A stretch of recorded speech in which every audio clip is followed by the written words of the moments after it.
कभी कभी हमें लगता है कि भगवान गरीब आदमी का साथ नहीं देते, भले ही वह गरीब आदमी भगवान की कितनी भी भक्ति करता हो, और धनवान व्यक्ति भले ही भगवान की भक्ति ना करता हो फिर भी भगवान उसका साथ देते हैं, जिससे कि वह और ज्यादा धनवान होता जाता है। फिर ऐसे में हमें लगता है कि हमारा अगला जन्म ऐसे जीव के रूप में हो जिससे कि हमें अगले जन्म में दुखों से छुटकारा मिले और सुख की प्राप्ति हो। एक बार यही प्रश्न नारद जी ने भगवान विष्णु से किया कि प्रभु बताइए, आपके भक्त गरीब क्यों होते हैं। भगवान विष्णु ने मुस्कुराते हुए जवाब दिया, नारद जी मेरी कृपा को समझना बहुत ही कठिन है। बस इतना कहकर भगवान विष्णु ने अपने को और नारद जी को साधु के रूप में बदल दिया और धरती पर उतर आए। एक नगर में बहुत ही धनवान सेठ के दरवाजे पर जाकर भिक्षा मांगने के लिए उनका जोर जोर से दरवाजा खटखटाने लगे। जोर जोर से दरवाजे की आवाज सुनकर सेठ जी बिगड़ते हुए दरवाजे की तरफ आए और देखा तो वहाँ दो साधु खड़े हैं। भगवान विष्णु जो कि साधु के भेष में थे बोले, भैया बड़े जोरों की भूख लगी है, थोड़ा सा खाना मिल जाएगा।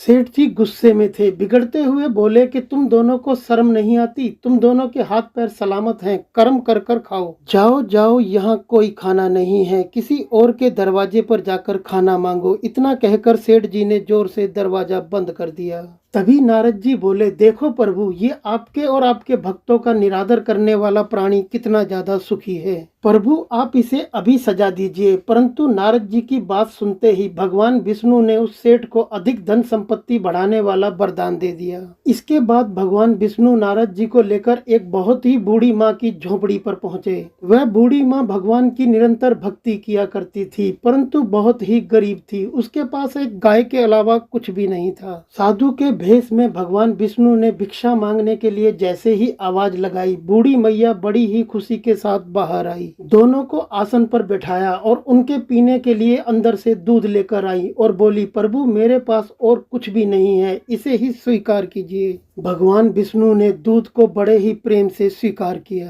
नारद जी बहुत ही निराश थे, बोले, प्रभु आपके भक्तों की इस संसार में देखो कैसी दुर्दशा है, मेरे से तो ये सब कुछ देखा नहीं जाता। ये बेचारी बूढ़ी मैया आपका भजन करती है और अतिथि सत्कार भी करती है। अब प्रभु आप ही इसको कोई अच्छा सा वरदान दीजिए। परंतु विपरीत इसके भगवान विष्णु ने थोड़ी देर सोचने के बाद उसकी गाय को मरने का अभिशाप दे डाला। भगवान विष्णु की बात सुनकर नारद जी बिगड़ गए और कहा, प्रभु आपने ये क्या कर दिया। इस बेचारी के पास केवल एक ही गाय थी, अब वह भी मर जाएगी, ये बेचारी क्या करेगी। भगवान विष्णु बोले, ये बूढ़ी मैया मेरा बहुत ही भजन करती है, परंतु कुछ ही दिनों में इसकी मृत्यु हो जाएगी और मरते समय इसको अपनी गाय की चिंता सताएगी कि मेरे मरने के बाद मेरी गाय को कोई कसाई ना लेकर चला जाए। मेरे मरने के बाद इसको कौन देखेगा। तब इस मैया को मरते समय मेरा स्मरण ना होकर बस गाय की चिंता रहेगी और फिर ये मैया मेरे धाम को ना जाकर गाय की योनि में चली जाएगी।